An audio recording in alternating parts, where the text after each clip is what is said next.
Halo Sobat YouTube, selamat pagi, siang, sore, malam. Terima kasih masih sudi mampir di channel kami, Arif dan Krisna Media. Untuk Sobat YouTube yang baru pertama kali mampir di channel kami ini, roll the intro.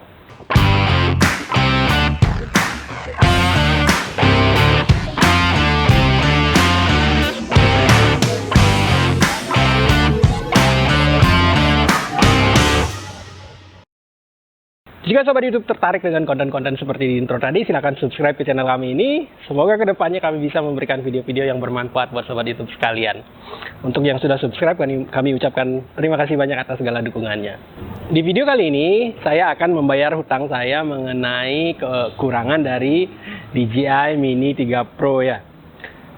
Untuk Sobat YouTube yang belum menyaksikan video tentang keunggulan DJI Mini 3 Pro, mungkin bisa disaksikan di sini ya Sobat YouTube.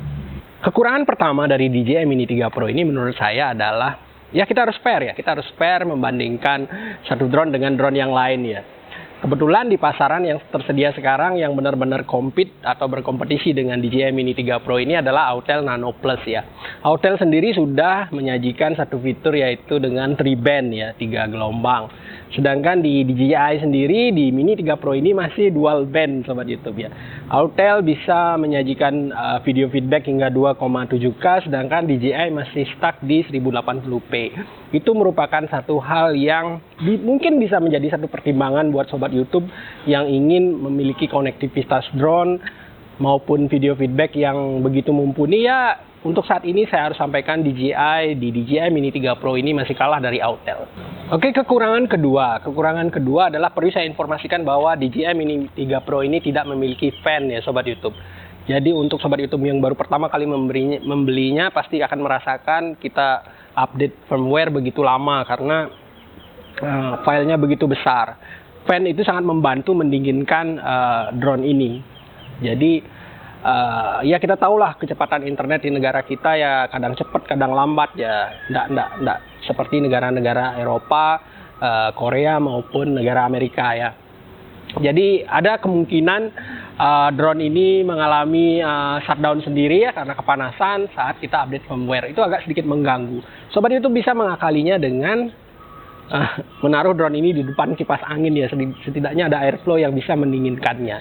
Itu bukan sedikit sih downfall yang cukup lah buat kita untuk negara-negara berkembang dengan speed internet yang cukup lambat. Dan juga kalau hovering tidak ada airflow, kemungkinan mengalami overheat juga bisa terjadi. Hati-hati Sobat YouTube ya. Oke, Mini 3 Pro hadir dengan DJI RC ini ya Sobat YouTube ya. Memang secara keseluruhan DJI RC ini cukup fenomenal, bahkan luar biasa fenomenal ya, karena kita tidak perlu HP lagi, kemudian brightness screen-nya jauh melebihi HP ya. Hanya saja ada satu kekurangan yang mungkin saya harus sampaikan ke Sobat YouTube yang memang content creator seperti saya, kadang-kadang memerlukan satu video screen recorder dari screen HP maupun screen layar ini ya. Jadi kualitas dari screen recorder DJI RC ini masih lebih rendah dibandingkan dengan kalau kita screen recording di handphone ya. Jadi sepertinya itu tidak bisa akan diperbaiki oleh DJI melalui firmware karena memang resolusi dari DJI RC ini mungkin menurut saya lebih rendah dibandingkan dengan resolusi handphone yang sudah beredar di pasaran saat ini.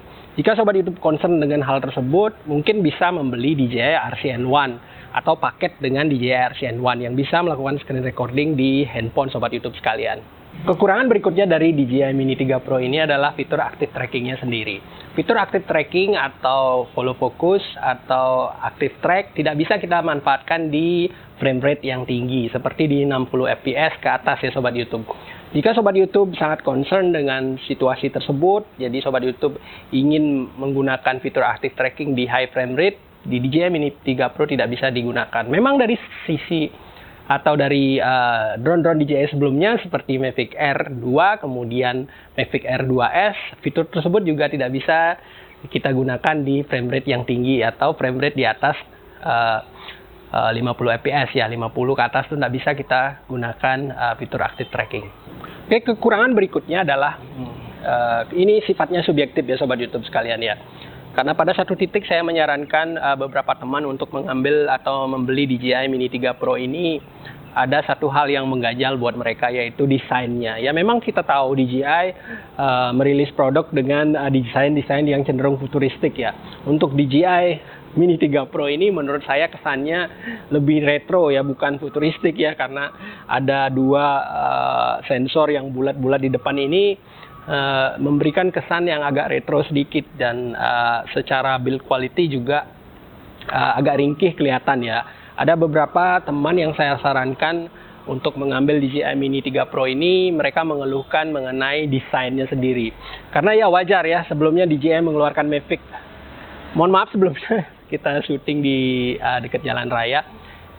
Sebelumnya DJI mengeluarkan Mavic 3 dengan desain yang begitu futuristik ya, artinya sensornya itu dibuat sedemikian rupa, begitu futuristik ya. Kemudian DJI mengeluarkan Mini 3 Pro dengan desain seperti ini. Ya ini subjektif ya Sobat YouTube. Silakan Sobat YouTube kalau memang tidak mempermasalahkan hal tersebut.